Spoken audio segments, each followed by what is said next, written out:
Jóvenes, bienvenidos al video de la segunda semana de contenido del curso de Psicología Ambiental. En este caso vamos a ver el tema relacionado a la relación de ambientes en arquitectura y por qué es necesario el poderlo relacionar de la manera adecuada. En primer lugar, vamos a ver la definición de ambiente. Se puede definir un ambiente en arquitectura como un área con cerramientos verticales y horizontales que definen y delimitan un espacio. La forma en la que se delimita este espacio establece la arquitectura que se quiere representar. Ya en la presentación pasada pudimos ver lo que es una célula espacial y cómo es que podemos delimitarlo a través de cerramientos horizontales, cerramientos verticales, el suelo y cómo este tipo de cerramientos puede condicionar los ambientes que formamos. La definición de espacio arquitectónico está condicionada por características de uso del ambiente y de la sensación que se quiera brindar al usuario.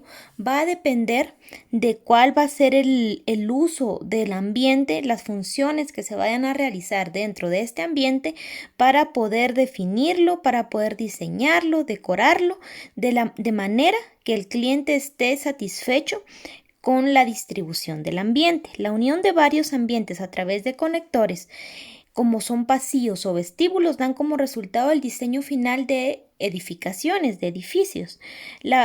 Las percepciones que se tengan dentro de cada uno de estos ambientes va a depender de los materiales con los que se esté delimitando el espacio, así como la luz, los colores, el tipo de amueblado. Entonces podemos tener un mismo espacio, pero con una decoración diferente vamos a tener resultados completamente diferentes.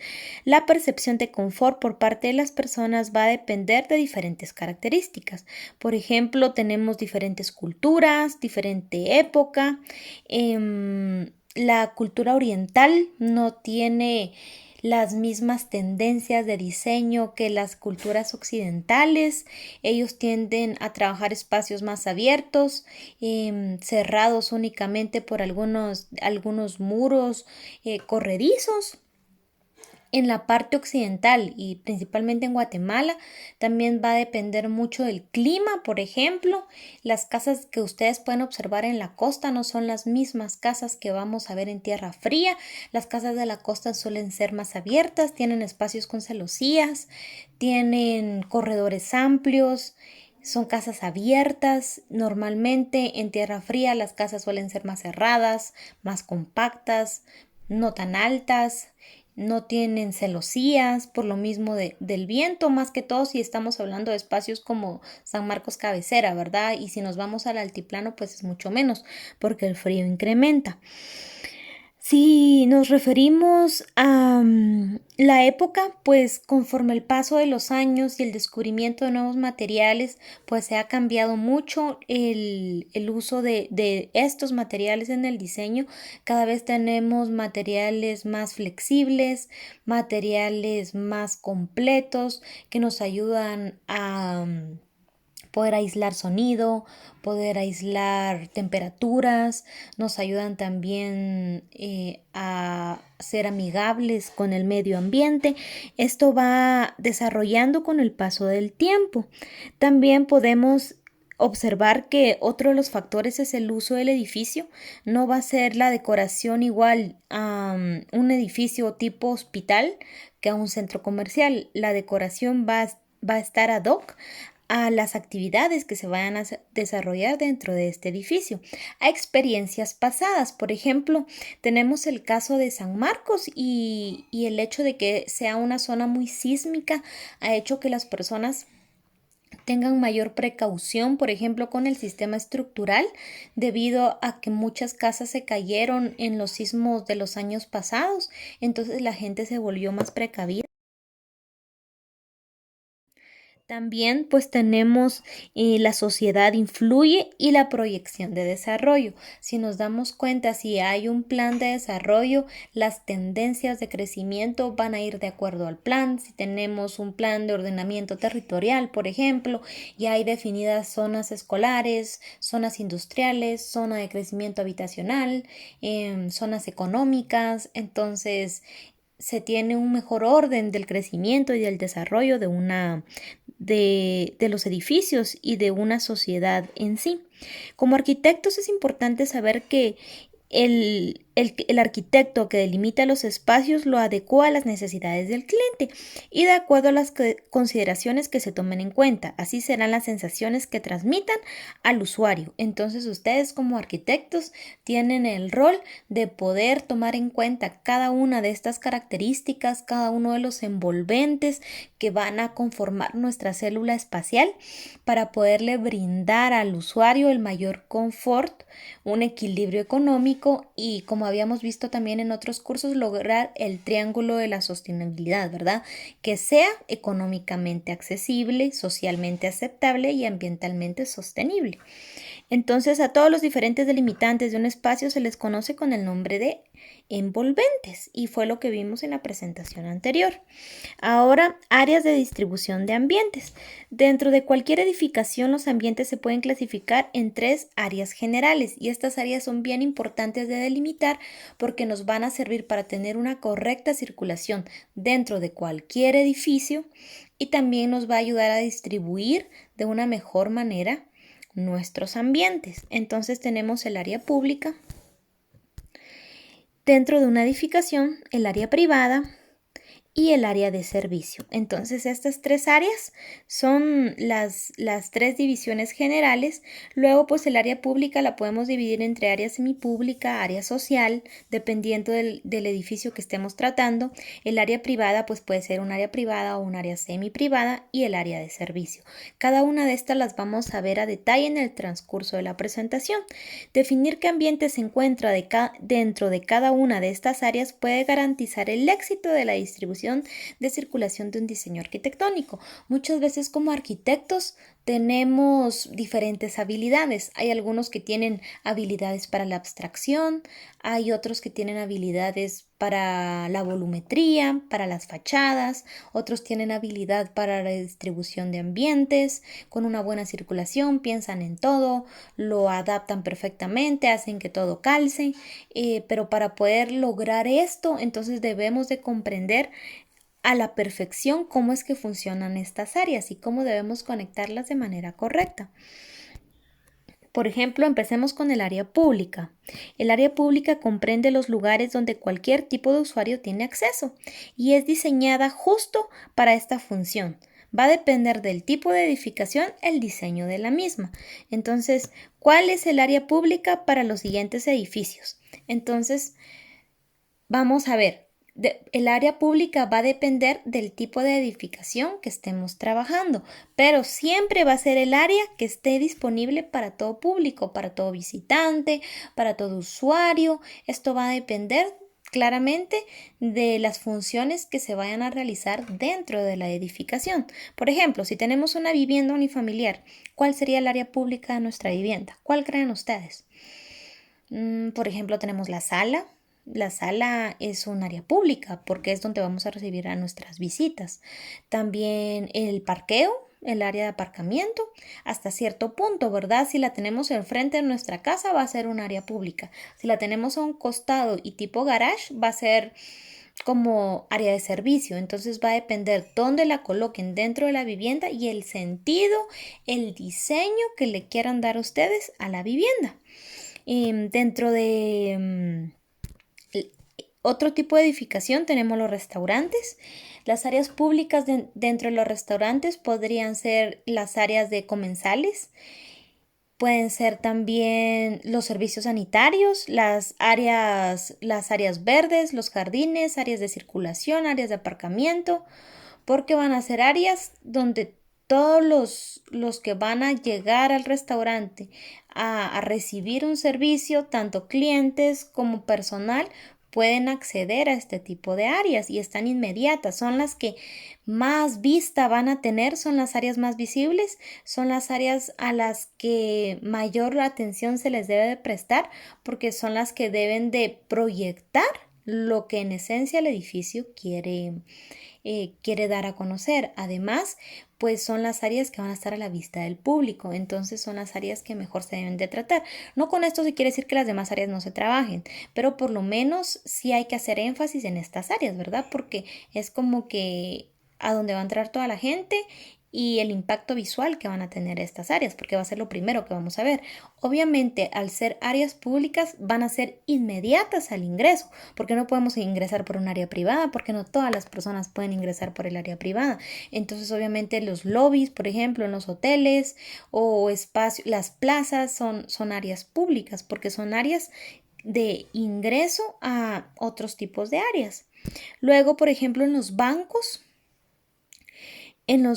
tenemos también como áreas públicas el área de los cajeros. Bueno, aquí les agregué bancos, pero ahorita me estaba recordando de que en la tarea les puse bancos, entonces únicamente les voy a hablar de las viviendas y los restaurantes, porque los bancos va a ser tarea de ustedes. Entonces tenemos aquí, por ejemplo, un área pública de un restaurante que sería el área de comensales. Si se dan cuenta, todos están ubicados y pues es un espacio donde cualquiera que entre al restaurante puede tener acceso. Luego tenemos las áreas semipúblicas. El área semipública es un espacio de transición entre el área pública y algún otro tipo de área. Puede ser el área privada, el área de servicio, pero es un espacio de conexión que nos puede servir para poder como que minimizar el impacto de cambio de áreas, pero también nos sirve para establecer como áreas diferentes. El ingreso a este tipo de áreas va a depender de las actividades que se realicen dentro del edificio. Este espacio no es accesible a todo el público en general, pero sí a cierta cantidad de público. Por ejemplo, dentro de una vivienda, un área semipública, podría ser el comedor. Ustedes en algún momento pueden invitar a comer a las visitas, pero no va a ser a todas las visitas, ¿verdad? A una tacita de café, a veces hay una antesala o una semisala antes de llegar al comedor, entonces esa podría ser un área semipública o podría ser el comedor en sí, ¿verdad? Un área semipública, podría ser hasta cierto punto un desayunador, pero no conectado a la cocina, sino un desayunador aparte. Entonces va a depender del tipo de diseño que se esté trabajando para poder trabajar las áreas semipúblicas. También pueden ser las gradas, los espacios semipúblicos, debido a que es un espacio de conexión para el área privada y en algún momento pues se puede llevar algunas visitas al área privada o al área de dormitorios. Entonces esta se convierte como que las gradas serían conectores y a la vez espacios semipúblicos. Luego, pues tenemos también en un restaurante, las áreas semipúblicas serían estos espacios donde no hay accesos para todo tipo de personas. Un espacio sería, por ejemplo, un área VIP o hay espacios como en los cebollines, en ciertos restaurantes que tienen diferentes salones, que son salones VIP. Entonces, cuando las personas quieren hacer reuniones y quieren que sea solo o con el grupo de personas, tal vez eso no se da mucho acá por ser espacios pequeños, pero en espacios como la capital, donde la mayoría de personas celebra cumpleaños en restaurantes y no en las viviendas, entonces lo que hacen es alquilar salones en restaurantes que les ofrezcan todos los servicios. En el Cotsic, por ejemplo, tenemos ese servicio. Tienen como el área general de restaurante general y luego tienen salones privados donde es de acceso al público pero por reservación o por conferencias. Entonces, ese es un ejemplo de área semipública. Luego, pues en los bancos ustedes se van a encargar de ver cuáles son las áreas semipúblicas. Aquí tenemos el ejemplo de un restaurante que tiene un área privada que tiene una barrera tipo celosía para separar el área de las demás áreas. Más adelante vamos a ver qué tipos de barreras podemos utilizar para separar áreas. Entonces, este sería uno de los ejemplos. Luego tenemos las áreas de servicio. Las áreas de servicio únicamente están autorizadas para personal específico como personal de mantenimiento, gerencia, personal administrativo. Va a depender qué se va a realizar en el área de servicio. Normalmente las áreas de servicio son áreas que nos sirven para poder abastecer o mantener limpio nuestro edificio. Entonces podrían ser servicios sanitarios, podría ser área de lockers de empleados, área de dormitorios de empleados, cocinas, área de carga y descarga, bodegas, despensas, lugares de depósitos de basura. Entonces todas estas áreas, área de donde se encuentran las bombas, las plantas eléctricas, todas estas son áreas de servicio. y por lo general pues se trata de que estas áreas no tengan acceso visible al público y, y que tengan ingresos secundarios. Por ejemplo, no sería agradable entrar y lo primero que veamos sea la planta y la bulla que está haciendo, o una planta de tratamiento y la generación de olores. Entonces, viene de acá el que ustedes puedan diseñar estas áreas desde el principio y ubicarlas de tal manera que, por ejemplo, un área de carga y descarga tenga su entrada por otro lado, donde sea totalmente ajeno al público y que no puedan ver que están cargando y descargando la basura, porque eso sería desagradable. Si se dan cuenta, un ejemplo muy visible de esto es Pradera Shela. Pradera Shela está a la entrada al público principal y entran y si se dan cuenta, bueno, tenemos dos casos acá.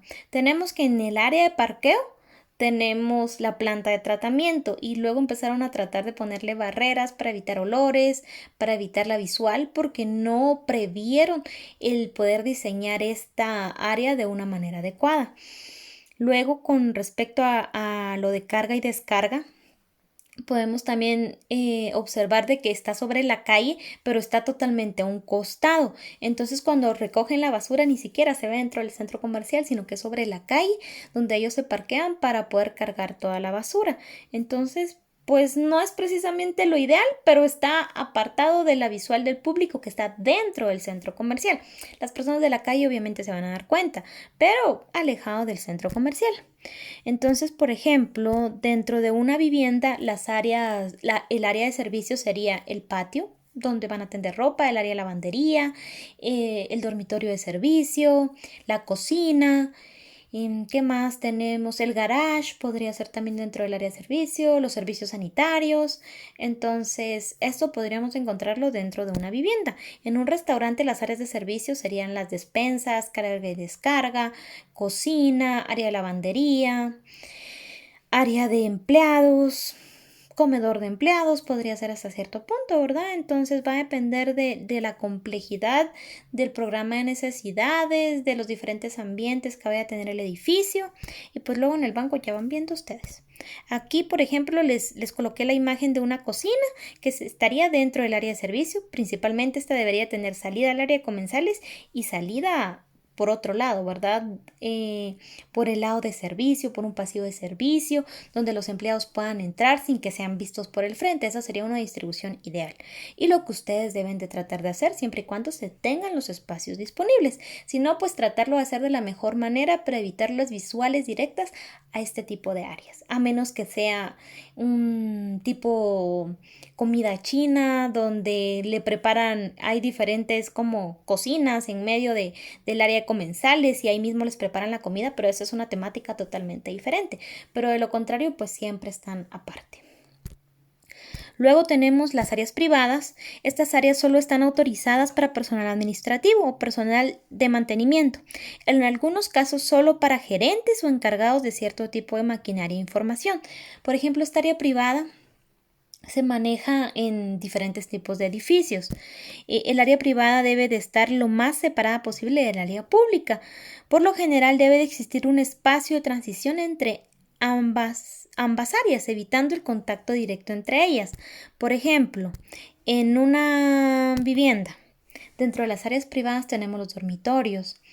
Tenemos también los baños, pero baños privados, ¿verdad? Baños en sí de la familia, una sala familiar podría ser. ¿Y por qué es esto necesario? Por ejemplo, imagínense que los dormitorios estén frente a la sala y ustedes tuvieron una entrega de diseño, se acostaron a las 4 de la mañana, al día siguiente sus papás tienen visitas, son las 10 de la mañana, ustedes ya no aguantan ir al baño y tienen que salir, pasar por la sala y llegar al baño para poder pasar por la sala para poder llegar al baño. Imagínense, si están en pijama o si se tienen que lavar la cara, van a tener que pasar y las personas que están en la sala los van a ver y qué incómodo es eso, ¿verdad?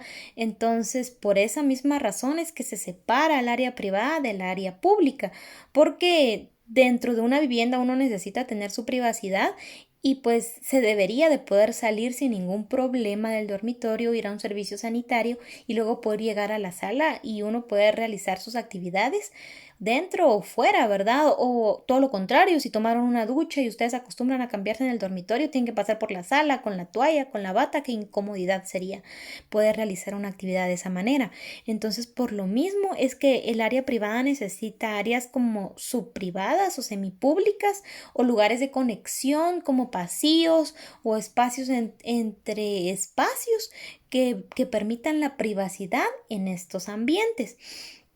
Por ejemplo, algunos acostumbran a tener toda el área pública y de servicio en el primer nivel y en el segundo nivel el área privada, ¿verdad? Porque tienen una privacidad mucho mayor, incluso una sala familiar, porque pueden ustedes tener una actividad, estar viendo una película de fin de semana y llegan visitas. Las visitas se pueden atender en la sala pública y la sala familiar, pues para los miembros de la familia que de repente siguen viendo la película.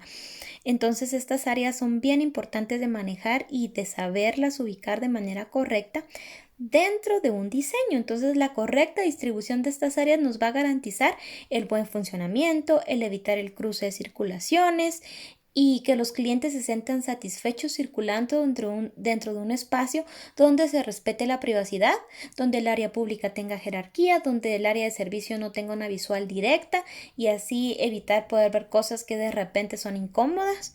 Entonces, dentro de un restaurante, pues el área privada, aquí podríamos manejar hasta cierto punto bodegas, gerencia, pero la gerencia estaría entre un área semiprivada porque en algún momento quieren hablar con el gerente, pero se dan cuenta casi que el gerente sale y no los lleva a la oficina, entonces son oficinas específicas.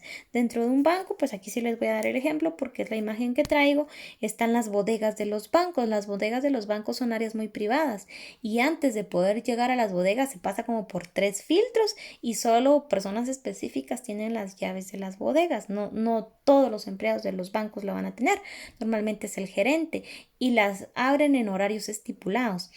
Entonces, este es uno de los casos.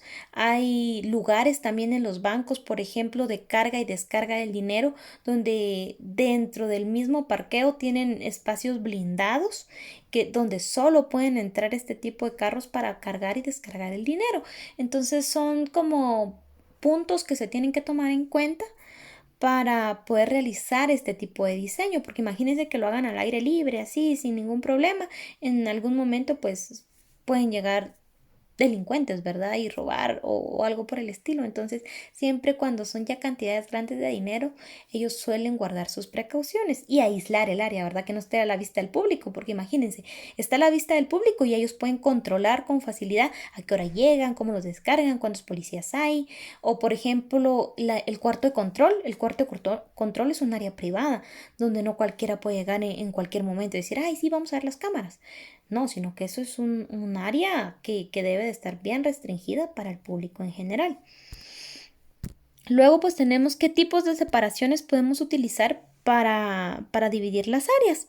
Pues para esto podemos utilizar cambios de texturas, cambios de alturas, sifones visuales, como en el caso de los baños o en el caso de áreas de carga y descarga, vestíbulos, pasillos para aminorar esta transición, barreras vegetales, cambios de iluminación también nos ayudan, cambios de color, simbología, ya en dado caso que sea como que muy visible y no nos dé el espacio, pues están todos los rótulos, ¿verdad? De circulaciones, de prohibiciones, que nos van a ayudar a mejorar estas representaciones. Dependerá de la creatividad del arquitecto y de la adecuación al contexto donde se quiera aplicar. Por ejemplo, cambio de texturas. Aquí podemos ver en un área de restaurante, podemos ver diferentes texturas en diferentes partes del restaurante y nos va a dar ambientes diferentes. Estos ambientes nos dan una temática y un entorno que nos hace sentir de mejor manera y esto va a depender de nuestro estado de ánimo. Aquí podemos encontrar otro ejemplo de cambio de textura. Podemos encontrar vegetación en la parte superior y luego un ladrillo. Es bastante vernácula la arquitectura que se puede observar en esta imagen. Luego tenemos en cambios de altura, si se dan cuenta, en el espacio donde se encuentran como las barras o espacios para que las personas coman de manera individual, tenemos un acercamiento de luz y los espacios acá se vuelven más pequeños para que se puedan sentir más privados. Recuerden que a las personas no les gustan que las vean comer, entonces normalmente hay varios cambios que se establecen en los restaurantes para que sean pocas las mesas que quedan al centro, porque normalmente las personas buscan las orillas, a nadie le gusta que lo vean comiendo, mordiendo, entonces siempre hay que poner este tipo de barreras cuando se trabaja en restaurantes. Luego pues también tenemos esta otra imagen que es de cambio de alturas. Podemos ver que en el área de la cocina y el desayunador tenemos un espacio más bajo y luego en la sala tenemos una doble altura o mezzanine que nos da un tipo de jerarquía para la sala y una sensación de amplitud también. También podemos observar sifones visuales. Aquí es a través de celosías en restaurantes. Normalmente lo realizan para establecer espacios más privados, para evitar visuales directas a los servicios sanitarios. Entonces va a depender del arquitecto, de su creatividad y de dónde quiera aplicarlos. Aquí podemos ver otros sifones visuales un poquito más tupidos, por eso les digo, va a depender de la creatividad. Los que han trabajado este tipo de sifones visuales y los trabajan de manera bastante bonita, ha sido McDonald's, y constantemente están renovando estos espacios y aplican la misma temática a todos sus restaurantes cuando hacen innovación de presentación. Entonces ustedes pueden observarlo. Luego pues hay otros restaurantes que también está en la capital, el Vesubio también trabaja bastante este tipo de cortinas naturales y de diferentes materiales. Luego tenemos barreras vegetales, pues estas normalmente se utilizan en jardines para separar áreas de carga y descarga, de la circulación o aparcamientos públicos, de aparcamientos administrativos, aparcamientos privados. Entonces, estas barreras visuales sirven para separar estos espacios. También las encontramos en lugares donde se quiera acentuar circulaciones o también para evitar la transmisión de olores. Si se trata de alguna planta de tratamiento, pues se utilizan barreras de este tipo. Luego pues también tenemos cambios de iluminación. Si se dan cuenta, en el comedor tenemos un espacio más oscuro pero con una iluminación más directa. La sala es más amplia y tiene una iluminación más indirecta, pero al ser un espacio más amplio y con ventanas por este lado, entonces el tipo de luz va a ser totalmente diferente. Entonces va a depender de qué tipo de decoración le quieran dar ustedes y de percepción le quieran dar al espacio. Aquí miren, si se dan cuenta, el comedor vuelve a tener la misma tendencia. Tenemos una barrera visual, pero en este caso es como una cortina de vidrio que es corrediza, que nos da la opción de cerrar o abrir el ambiente. Y luego aquí tenemos un trabajo en el techo que nos ayuda también con lo de las luces. Luces en pared, luces acá directas, iluminación solar.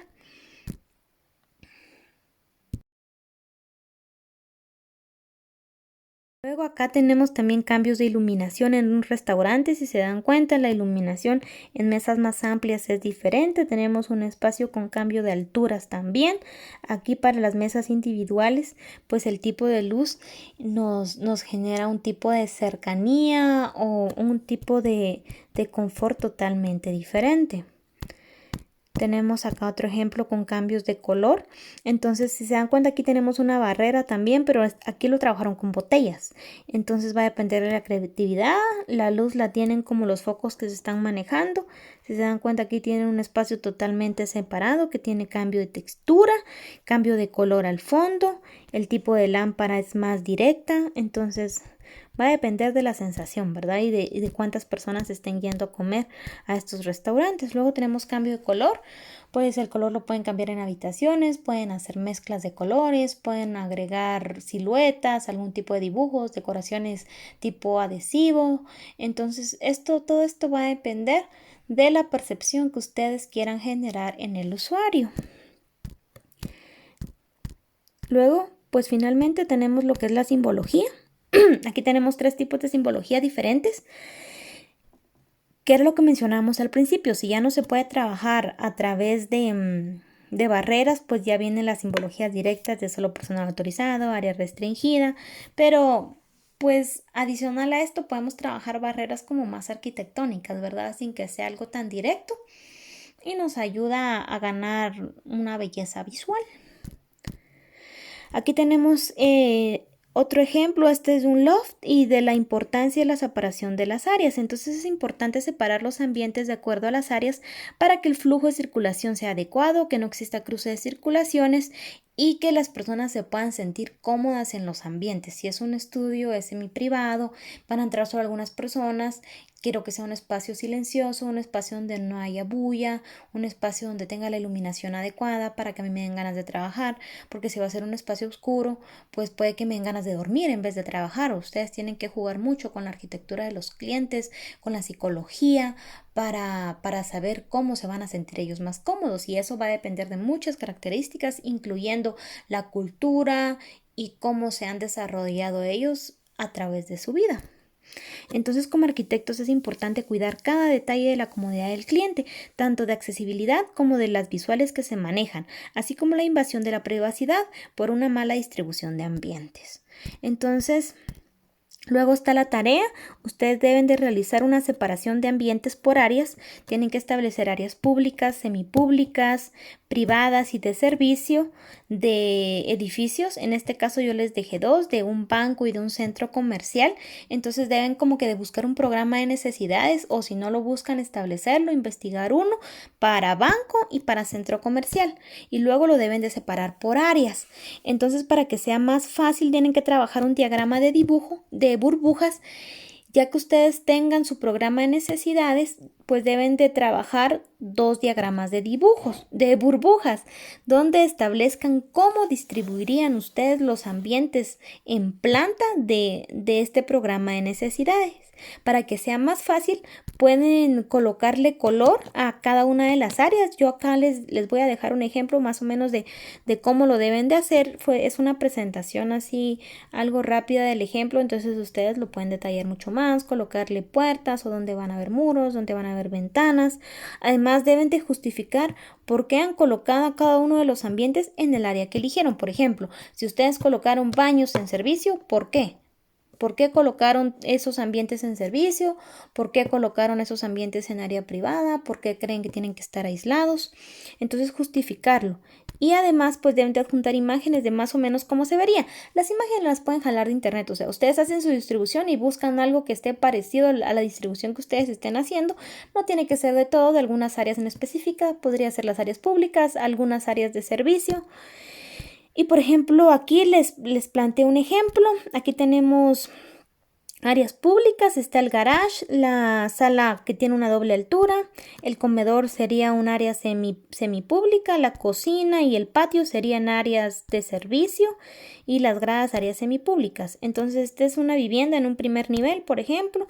Este sería como nuestro diagrama de burbujas. A esto le tendría que agregar puertas, donde hay muros, donde hay ventanas y los colores para identificar las áreas. Por ejemplo, aquí les estoy marcando que el verde es para áreas públicas, el naranja para semipúblicas, el amarillo para áreas de servicio, el azul para áreas privadas y un verde más intenso para espacios conectores o áreas de circulación. Entonces, en el segundo nivel estamos manejando dormitorios como áreas privadas, baño como área de servicio, la doble altura de la sala, que es un área pública, un pasillo para conectar las áreas y las gradas. Entonces, más o menos es lo que ustedes tienen que trabajar, más las imágenes de un banco y de un centro comercial. De todas maneras, cualquier duda me pueden consultar y pues yo les voy a estar resolviendo las dudas. Ahí está parte de la bibliografía y esa es la tarea. A más tardar se entrega el sábado y pues voy a estar a la espera de sus dudas.